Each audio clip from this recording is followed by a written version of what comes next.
Kisah horor viral di media sosial Twitter kali ini teman-teman dibagikan oleh akun @safitri86.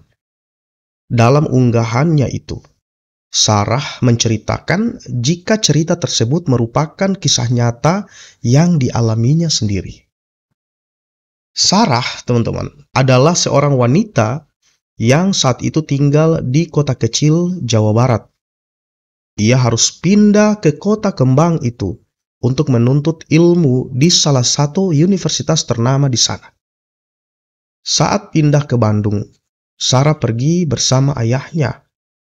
Ayahnya mengantarkan Sarah ke rumah kontrakan yang akan dihuni oleh Sarah selama proses menuntut ilmu itu. Di kontrakan itu, teman-teman, Sarah juga akan tinggal bersama dua orang saudara sepupunya yang juga menuntut ilmu di tempat dan angkatan yang sama dengannya.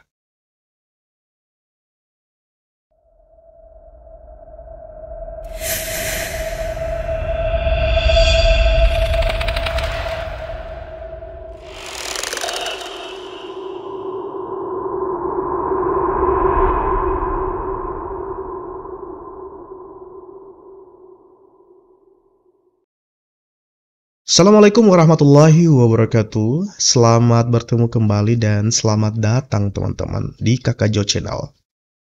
Semoga kita senantiasa mendapat limpahan rezeki, limpahan rahmat dan karunia dari Tuhan yang Maha Kuasa.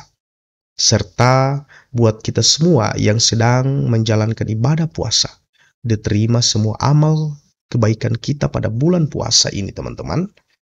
Diridhoi semua aktivitas, rutinitas untuk tetap komitmen dalam menjalankan syariat sebagaimana yang telah diembankan kepada kita semua. Teman-teman, kali ini kakak akan membacakan kemudian membagikan buat teman-teman semua sebuah cerita horor yang berjudul Sekian Lama Tinggal di Kontrakan Tua, Akhirnya Mereka Berkenalan. Cerita horor ini, teman-teman, kakak kutip dari sonora.id. Dan sebelum kakak menceritakan buat teman-teman semua, kakak Jo berharap semoga teman-teman sudi kiranya untuk terus mendukung pengembangan channel ini agar mampu berkembang lebih baik, lebih maju, memberikan manfaat, menghibur, serta mengedukasi kita semua. Dengan men-like, men-subscribe, serta membagi atau men-share video maupun channel Kakak Jo melalui media sosial teman-teman.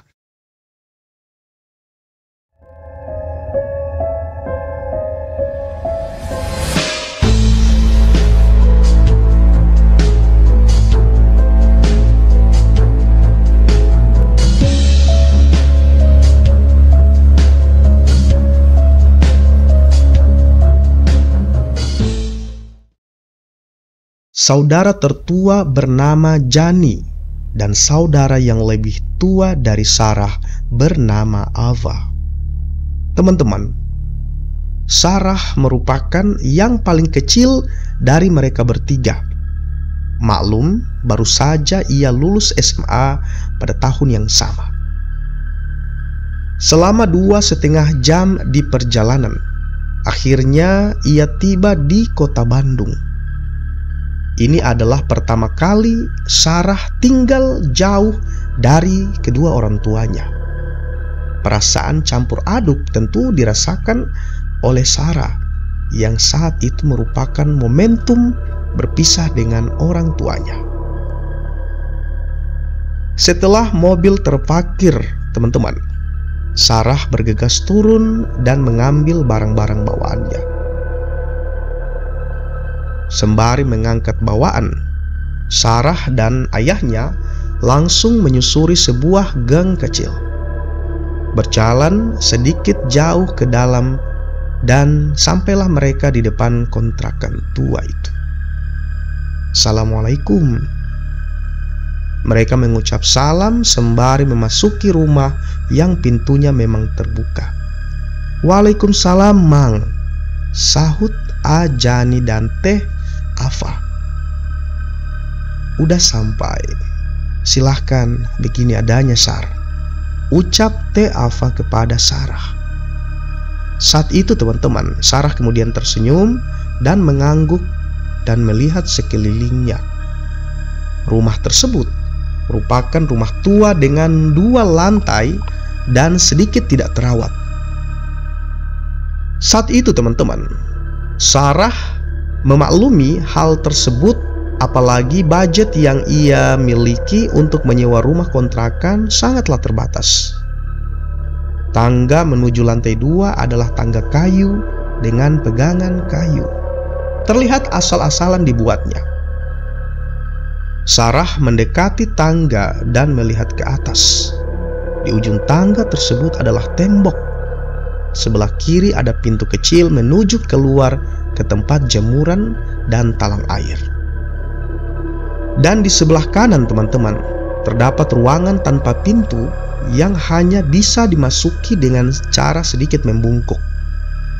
Ruangan tersebut tepat berada di atas kamar tidur Sarah yang terletak di antara tangga dan kamar Teh Ava. Kamar Teh Ava sendiri teman-teman adalah kamar yang paling dekat dengan pintu utama. Jani lebih memilih kamar paling ujung di dalam, sekitar 3 langkah dari tangga, tepat di seberang dapur yang merupakan akses menuju satu-satunya kamar mandi di rumah itu. Terdapat ruangan kosong yang cukup besar di depan kamar Sarah dan kamar Teh Ava, dan ruangan ini teman-teman nantinya akan dijadikan sebagai tempat berkumpul dengan alas karpet lusuh. Lebih lanjut teman-teman, Sarah langsung membenahi barang-barangnya di dalam kamar baru. Ada beberapa noda lembab di dinding berwarna coklat dan sebagian terkelupas. Pantai saja terasa dingin, memang lembab, pikirnya. Tapi sudahlah, tempat ini lumayan nyaman. Teman-teman, sore pun akhirnya tiba. Ayah Sarah kemudian berpamitan untuk pulang. Dan dengan berat, Sarah melepas kepergian ayahnya karena tak tega membayangkan penghuni rumahnya hanya tinggal ayah dan mamanya saja. Perlu diketahui teman-teman, kedua kakak Sarah sudah memiliki kehidupan masing-masing di luar kota. Tentu, sebagai anak bungsu merasa berat untuk meninggalkan orang tuanya. Dan singkat cerita, 1 bulan menempati rumah tersebut, Sarah tidak merasakan ada yang aneh. Atau mungkin teman-teman, Sarah mengabaikannya karena sibuk pada ospek dan persiapan kuliah. Oh ya, Sarah bukanlah sosok yang indigo. Namun, ia terkadang bisa merasakan keberadaan makhluk halus di sekitarnya. Sampai pada suatu hari teman-teman, saat itu kegiatan belajar sudah berjalan dan tugas-tugas mulai berdatangan. Sarah harus pulang ke kontrakan sekitar pukul 7 malam dan langsung tertidur. Setelah lama Sarah tertidur teman-teman, ia kemudian terbangun dengan keadaan sekelilingnya yang gelap sekali. Memang kebiasaan Sarah saat hendak tidur selalu mematikan lampu kamar. Ia tidak bisa tidur dalam kondisi yang terang benderang. Tapi teman-teman, saat itu benar-benar gelap total, dan Sarah harus membiasakan matanya dalam gelap. Setelah nyawanya kumpul, Sarah baru sadar jika kegelapan ini karena lampu ruangan di depan kamarnya mati. Biasanya kalau malam, lampu tersebut dinyalakan dan cahayanya masuk lewat jendela di atas pintu kamar. dan melewati sela-sela pintu yang rapuh. Saat itu teman-teman, Sarah meraba-raba mencari HP dalam kegelapan. Ternyata ada telepon dan SMS masuk pada saat dia tertidur dari kedua saudaranya yang mengabarkan mereka tidak bisa pulang karena mengerjakan tugas kelompok di kos temannya. Yang berarti teman-teman, Sarah harus tinggal sendirian di kontrakan. Saat Sarah melihat jam, ternyata saat itu sudah pukul 2 malam. Ia sedikit merinding teman-teman dan berusaha tidur kembali, tapi kantuknya sudah hilang. Jadi Sarah memaksakan untuk menutup mata dan pikirannya melayang ke sana kemari. Seketika ia teringat, bukankah saat pulang tadi ia membuka pintu utama dan langsung menyalakan lampu ruang depan? Sarah sangat ingat betul jika ia langsung masuk kamar, ganti baju, lalu akhirnya ia tertidur. Dia tidak memadamkan lampu itu teman-teman. Bahkan lampu itu selalu menyala setiap malam dan menjadi satu-satunya sumber cahaya di malam hari. Lalu teman-teman, kenapa sekarang padam? Sarah hanya bisa berusaha tenang dan memastikan kembali ingatannya. Saat hendak bangun dari tidurnya dan menyalakan lampu kamar, tiba-tiba Sarah mendengar suara lirih sekali dari balik pintu kamarnya.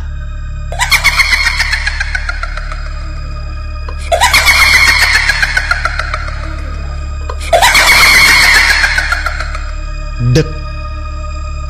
Detak jantung Sarah saat itu seakan berhenti. Seketika teman-teman, ia mengurungkan diri untuk berdiri. Sarah hanya duduk di atas tempat tidur sambil memegang erat selimutnya. Sarah diam dalam posisi waspada teman-teman. Ragu antara yakin mendengar suara tawa dan berusaha meyakinkan diri sendiri bahwa ia hanya salah dengar. Ia terus berusaha fokus, tapi yang didengar hanya hening. Teman-teman, pelan-pelan Sarah kembali ke posisi tidur. Berhati-hati sekali, seakan-akan membangunkan sesuatu yang ia pun tidak tahu apa. Suara langkah kaki kecil berlari melintas di depan kamarnya. Otak Sarah teman-teman langsung merespon jika itu adalah tikus. Tikus, ya, itu tikus. Atau mudah-mudahan tikus. Hal itu yang difikirkannya teman-teman. Belum selesai ia meyakinkan diri sendiri, suara lain membuatnya kaku, sekaku-kakunya. Duk, serak, duk, serak. Suara sesuatu diseret, seperti orang yang berjalan pincang dengan satu kaki diseret, berkeliling di ruangan di depan kamarnya itu teman-teman. Sesekali mendekati ke arah kamar Sarah, ke arah kamar Teh Ava, kemudian berputar lagi.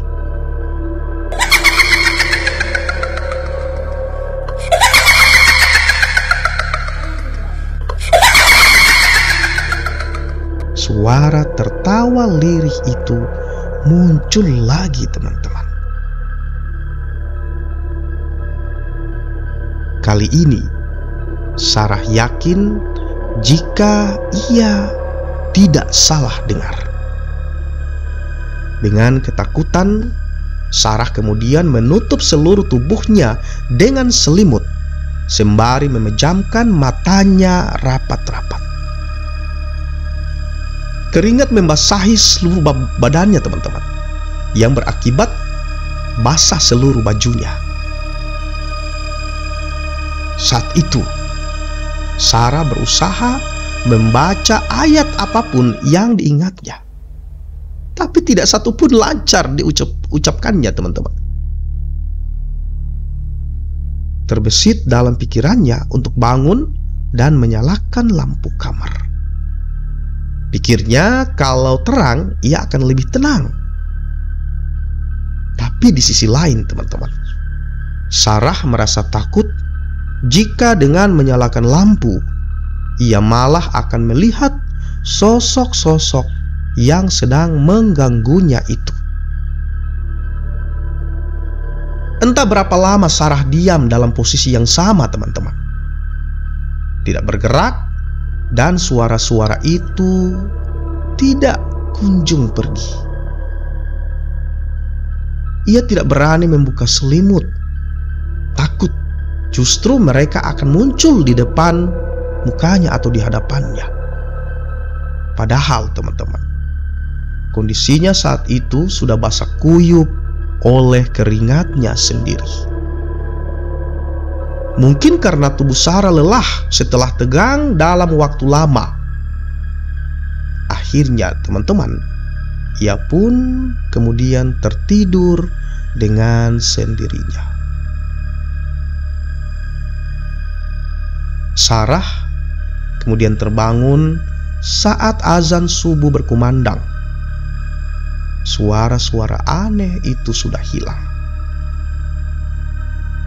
Meski sedikit lega karena ada suara-suara orang di gang berjalan menuju masjid untuk sholat subuh, tapi rasa takut Sarah masih sangatlah besar, teman-teman.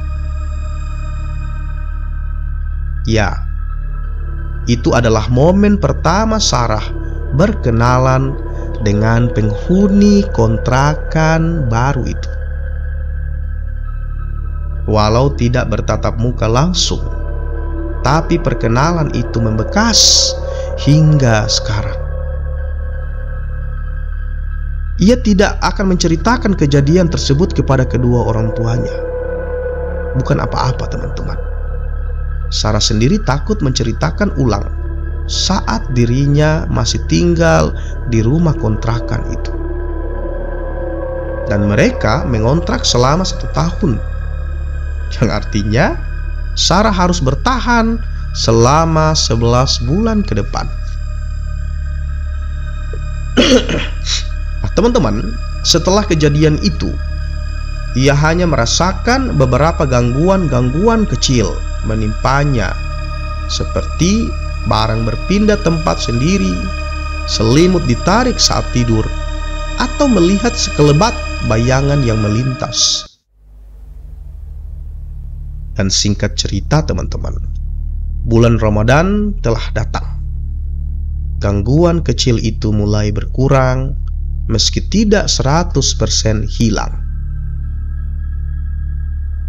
Dan lebih lanjut, Gerald adalah tetangga Sarah yang bertempat tinggal di ujung gang. Dia adalah anak band yang gaul dan cocok berteman dengan Sarah karena kepribadiannya yang asik. Sejak pertemuan pertama, mereka menjadi semakin akrab. Hingga akhirnya, pada suatu malam, mereka memutuskan untuk sahur bersama di salah satu kafe di Lembang. "Gerald jemput jam 9 ya, Nong," ucap Gerald sebelum menutup telepon. Jadi teman-teman, Nong adalah panggilan Sarah dari Gerald. rencana sahur malam ini hanya akan ada mereka berdua, karena teman-teman yang lain tidak bisa ikut. Tak masalah, bagi mereka suasana alam terbuka dan hawa dingin adalah favorit mereka. Dan saat itu Sarah baru saja selesai meeting dengan anak-anak band. Ia bergabung menjadi salah satu vokalis di grup band tersebut, teman-teman. Hobi Sarah memang bernyanyi, dan kebetulan band Sarah dan band Gerald ada dalam satu base camp. Base camp yang dimaksud adalah rumah di daerah Buah Batu milik Horace, salah satu personil grup band tersebut. Gerald saat itu, teman-teman, tidak ikut meeting karena suatu hal, sehingga ia memutuskan untuk pulang diantarkan oleh drummernya. Dan sesampainya di rumah, Sarah segera berbuka dan menunaikan sholat maghrib. Masih lelah, ia kemudian mengunci pintu dan berbaring sambil membaca pesan yang masuk. Dan ia pun kemudian tertidur. Dalam tidurnya, teman-teman, Sarah bermimpi bertemu Gerald. "Ayo berangkat," ajak Gerald dalam mimpi itu, teman-teman. Sarah menggeleng enggan pergi. Entah kenapa, ia tahu jika sedang bermimpi. Tiba-tiba, teman-teman, dalam mimpi itu, Gerald berubah menjadi sosok yang sangat menyeramkan dan berteriak marah. "Ayo pergi!" teriaknya. Seketika, ia langsung terbangun dari tidur karena kekagetannya itu, teman-teman. Dan dalam keadaan masih sangat mengantuk, mata Sarah tertuju pada seseorang yang duduk menunduk di ujung kasur dekat kakinya. Seorang laki-laki memakai topi mirip Gerald. Mata Sarah semakin berat. Rasa kantuknya semakin tak tertahankan. Tidak biasanya ia begitu, teman-teman. Ia kemudian menutup matanya dan tiba-tiba ingat jika pintu kamarnya sudah dikunci sebelum Sarah tidur. Lalu bagaimana Gerald bisa masuk?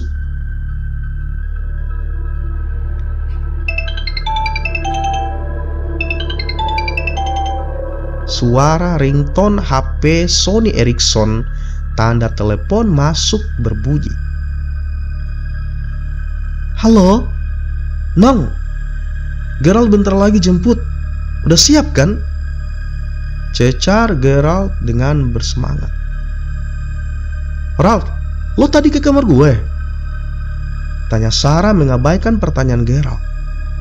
"Enggak tuh, Gerald baru pulang ini, langsung telepon kamu." Sarah, teman-teman, diam dengan kantuk yang kemudian mendadak hilang. Sarah langsung berdiri menyambar pegangan pintu dan masih dalam keadaan terkunci. "Nong, woi!" teriak Gerald di telepon. "Iya, 15 menit lagi jemputnya. Gue sholat isya dulu," sahut dari Sarah. Ia tutup telepon dan kemudian segera keluar dari kamar. Teman-teman, Ajani sedang bersila di ruang depan kamar Sarah sambil bermain HP. Tadi Gerald kesini nggak?" tanya Sarah. "Nggak ada," jawab Ajani tanpa berpaling dari HP-nya. "Yang benar," ujar Sarah, teman-teman, kembali berusaha untuk meyakinkan dirinya. "Beneran nih, seharian ini nggak ada tamu," yakin dari Ajani. Sarah, teman-teman, kemudian terdiam dan berusaha mengabaikan. Mungkin mereka lagi iseng. Sarah segera mengambil wudhu, kemudian melaksanakan sholat. Setelah selesai sholat, teman-teman, ia kemudian bersiap-siap untuk pergi ke Lembang. Karena Lembang sangat dingin dan mereka pergi menggunakan motor. Sarah memakai jaket yang paling tebal dan tidak lupa syal rajut kesayangan warna pink. Saat itu teman-teman, Gerald sudah datang dan mereka pun pergi menuju Lembang tanpa tahu sesuatu sedang menunggu mereka di sana. Motor yang mereka tumpangi berjalan pelan karena masih di dalam komplek perumahan. Mereka tidak berbicara satu sama lain, teman-teman, dan hanya sibuk dengan pikirannya masing-masing.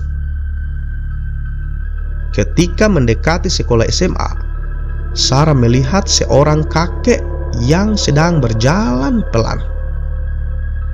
Sarah terus memperhatikan sosok kakek tersebut tanpa sadar, teman-teman.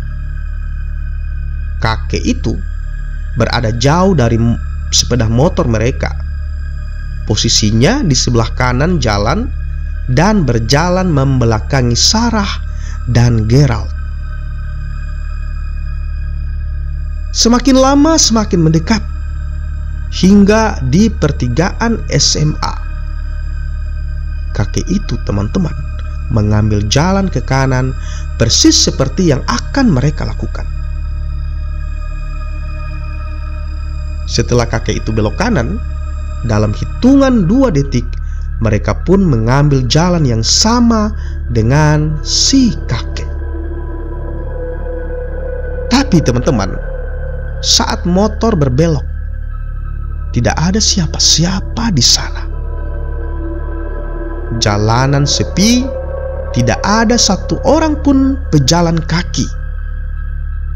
Sontak, teman-teman, Sarah terkesiap otomatis mencari sosok si kakek itu. Jalan komplek itu lurus tanpa ada belokan lain ataupun gang. Tidak mungkin kakek itu bersembunyi. Nah, teman-teman, Gerald menyadari keganjilan gerak-gerik dari Sarah. "Kenapa, Nong?" tanya Gerald. "Tadi ada kakek-kakek belok di sini sebelum kita belok. Kenapa nggak ada?" tanya Sarah dengan panik. "Jangan ngelamun, nggak ada siapa-siapa dari tadi juga," seru dari Gerald, teman-teman. Karena sudah mengalami kejadian aneh hari ini, Sarah pun mulai terbiasa. Akhirnya, ia mencoba membicarakan banyak hal dengan Gerald untuk menepis rasa takut sepanjang perjalanan. Jalan menuju Lembang saat itu masih berupa banyak pohon-pohon lebat di kanan maupun di sebelah kiri dari jalan. Saat itu tepat di tanjakan sebelum kafe yang akan mereka datangi, Sarah melihat seekor kucing hitam melintas di tengah jalan, dekat sekali dengan lintasan mereka. Tetapi teman-teman, Gerald sama sekali tidak memperlambat kecepatan sepeda motor mereka. Refleks, Sarah menepuk pundak Gerald sambil berteriak, "Gerald, kucing, pelanin!" teriak Sarah. Sedikit tertahan sambil menunjuk-nunjuk kucing tersebut, teman-teman. Dan tanpa babi bu, Gerald malah tancap gas dan membuat Sarah sedikit terjengkang. "Diam kamu, Nong, gak ada apa-apa," balas Gerald sewot. Nah, teman-teman, Sarah kemudian bengong dan berbalik ke belakang melihat ke arah kucing tersebut duduk. Dan memang tidak ada apa-apa di sana, teman-teman. kosong. Dan ia pun shock karena jelas-jelas kucing hitam tadi bukanlah sebuah halusinasi. Lanjut teman-teman, mereka pun akhirnya sampai di kafe. Mereka segera turun dan memilih saung, lalu kemudian memesan Indomie keju kornet. Sarah memesan teh manis panas, sedangkan Gerald memesan kopi. Sebenarnya teman-teman, saat itu Sarah masih gelisah karena kejadian terakhir. Tapi mereka sudah sepakat tak mau lagi membahas dan berusaha mencari topik obrolan lain. Sarah pun lupa karena larut dalam suasana malam yang dingin. Langit cerah berbintang ditemani minuman hangat. Rasanya nikmat sekali. Dan tak terasa teman-teman, waktu imsak datang, tanda mereka harus segera pulang agar bisa menunaikan sholat subuh. Kami meminta bil. Saat waitress datang menyerahkan bil, dia bertanya, "Teh, mau pulang sekarang ya?" Tanya dari waitress itu. "Iya, jawab Sarah dan Gerald berbarengan. Yakin?" sahutnya menyelidik. "Iya, biar keburu sholat subuh," Gerald membalas. "So atuh, hati-hatinya di jalan ya," ujarnya. "Iya, makasih ya," sahut dari Sarah. Dan teman-teman, mereka berjalan menuju kasir dan terjadi lagi percakapan yang serupa. Kasir tersebut meminta Sarah dan Gerald untuk berhati-hati. Tanpa curiga, mereka pun membayar lalu pergi ke parkiran. Tukang parkir menghampiri mereka dan tebak, percakapan yang sama terulang lagi teman-teman. Berujung tukang parkir tersebut meminta mereka untuk berhati-hati. Seketika Sarah dan Gerald pun saling pandang, paham akan perasaan tidak enak yang sekarang mereka berdua rasakan. Dan ternyata teman-teman, beberapa kejadian yang Sarah alami sebelum berangkat hanyalah sebuah intro. Kalau saja ia tidak cuek dan lebih memperhatikan tanda-tanda. Kalau saja Sarah tidak memaksakan pergi setelah mengalami dua kejadian pertama, Sarah dan Gerald tidak akan mengalami kejadian ini.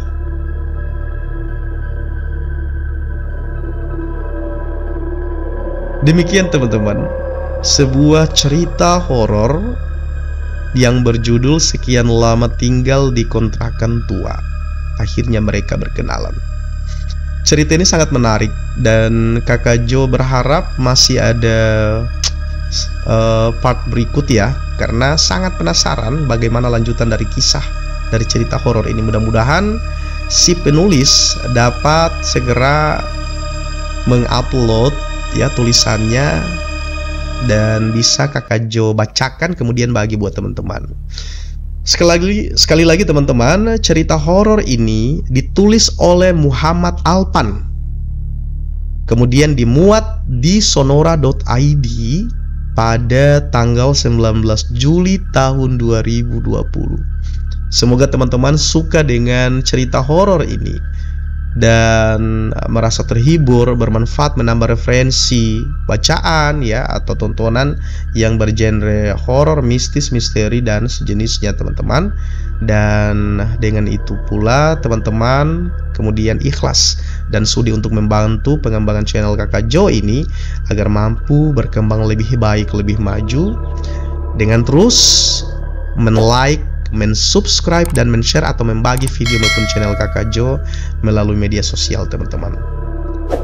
Sekali lagi Kakak berharap semoga teman-teman berkenan untuk membantu pengembangan channel ini, dan terima kasih yang sedalam-dalamnya, yang sebesar-besarnya atas semua keikhlasan dan bantuan dari teman-teman. Semoga Allah Subhanahu wa Ta'ala membalas seluruh kebaikan kita semua teman-teman. Dan insya Allah kita akan ketemu di lain waktu. Thank you banget sekali lagi. Kakak Jo akhiri. Assalamualaikum warahmatullahi wabarakatuh.